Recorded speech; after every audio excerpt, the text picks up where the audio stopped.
You sure you want to do this? Yes. Even though you know it's the world's biggest tourist trap. You know that, right? Yes.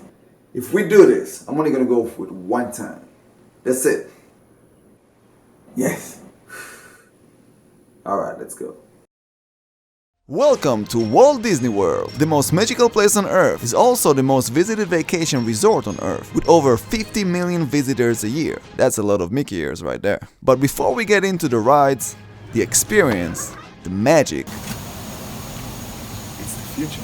we need to get a full understanding of what is Walt Disney World. So first, let's take a look at the city where it's located, Orlando, Florida. With 14 amusement parks and still counting. No wonder Orlando is known as the theme park capital of the world. And Walt Disney World is one of the main reasons that made Orlando such a popular tourist destination. With 25,000 acres of parks, hotels, golf courses, a safari, lakes, shopping centers, and even its own road system, here's what you need to know in order to survive this thing called Walt Disney World. And let me tell you, just the fact that you're watching this video right now means that you're already planning in advance. I'm proud of you. Let's go. Hotel. With nearly 30 hotels and camping areas, there's really two main options here. Inside a resort or outside. Or staying in your car. Just kidding, don't do it. It's Florida. As someone who did both, for the most part, staying in a hotel outside a resort, in most cases, will be cheaper. You just have to get to the parks and to your hotel independently, by car or public transportation. If you choose to stay at a resort, Disney provides multiple ways to get to the parks from your hotel and back. By bus, monorail, ferry, minivan, and even a Skyliner. Just pick one. Another service that Disney provides is the Disney's Magical Express, which basically means they're picking you up from the airport and bringing you back. Yeah, just like mama on your first day in school.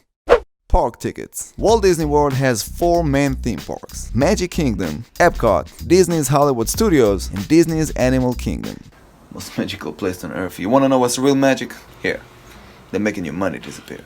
If you're limited with time and budget, do your research and see which of the parks has more of the stuff you're interested in. There's also the option of Park Hopper, which allows you to jump from park to park on the same day. Just remember, you're on a vacation, not a marathon. These parks are huge, it's almost impossible to see everything in one visit.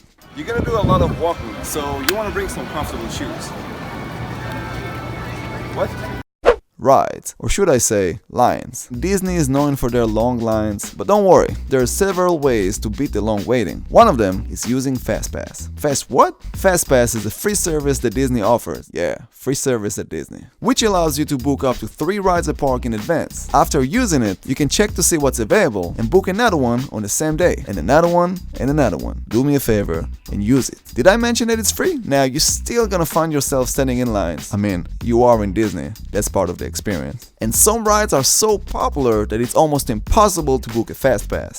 Flight of Passage, Sevendorf. Woo! Sorry, I'm kinda sick today. But there's other ways to beat the lines, or at least some of it. One of them is to attack the big ones first. Many agree that coming early to the park about 30 to 45 minutes before it opens, aka rope drop, is the best strategy to save time by doing the main popular rides first thing in the morning when the lines are short. And by short, I mean 40 minutes and not 2 hours. If eventually you do get stuck in a 2 hours line, always be prepared. Pack some snacks in advance. Make a breakfast or a lunch break out of it. We already stuck here together. We might as well celebrate it.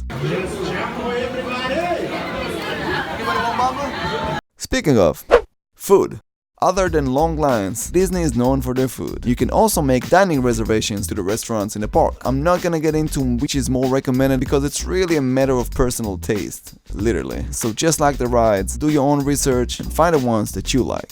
Keep in mind that everything you'll buy inside the park will most likely be pricey. Food, drinks, merchandise. So if you're on a budget and you're trying to save money, eat your big meals outside. Big breakfast before, big dinner after. And during the day, bring some food with you. Disney allows to bring outside food, so take advantage of that, especially with drinks. It's hot, it's humid, it's Florida. And you can also ask for free ice water at any counter service in the park.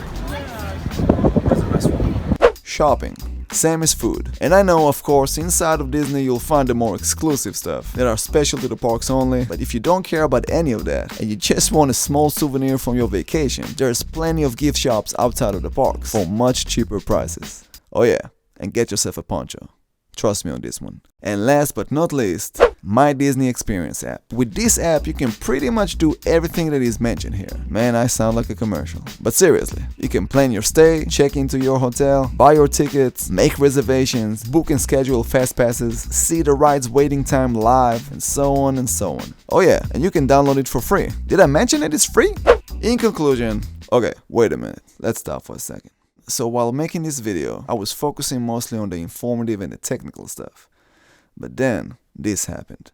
Since filming inside is forbidden, I can only describe it to you. But during one of the shows, there was a part when the dancers invited some of the audience to join them on stage. And there was this kid.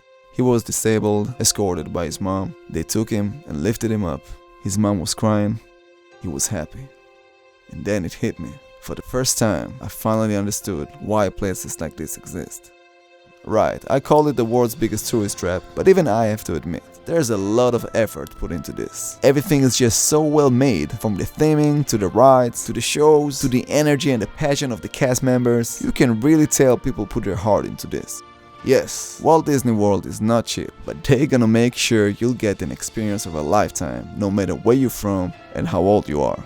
And I'm not gonna lie, watching the final fireworks show through the eyes of the inner child inside me, that same child who grew up in a very far and different environment, now standing here at the most magical place on earth, it truly moved me. I guess it's like they say, magic is real if you choose to believe in it.